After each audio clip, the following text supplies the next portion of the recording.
ګرانو کتونکو دا وخت مونږ په شمالي وزیرستان کې دریای ټوچي پهاړه په ایدکو کلي کې موجود یو. دلته چې کوم ملګري را غونډ شوي دي یو ښکلی مازدیګرۍ مې جوړ کړی دی او دا مازدیګرۍ مونږ په خپل زبان کې په ایدک کلي کې دې ته ټنډېره وایو، څه خلک ډوډا ورته وایي، څه په پښتنو سیمو کې نور نومونه ورته استعمالیږي. خو دا اکثر یو داسې عمل دی چې ملګري په خپله کې راغونډ شي د جوارو په موسم کې، او دا بیا په خپله کې لرګي څوک راغونډوي او څوک وږي راوړي او څوک اور بلوي.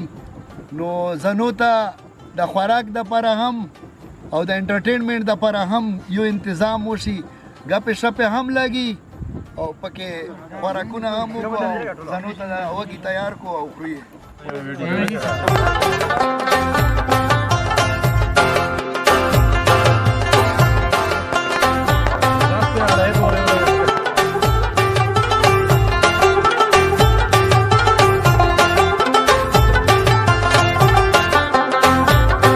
ګرانو کتونکو، پښتانه کلیوال ژوند ډېر د خوند، د مینې او د مزې نه ډک ژوند دی. په دې کې چې هر یو کلتور ته لاړ شئ تاسو ته به د ژوند رڼا، د ژوند ښکلا پکې میلاویږي.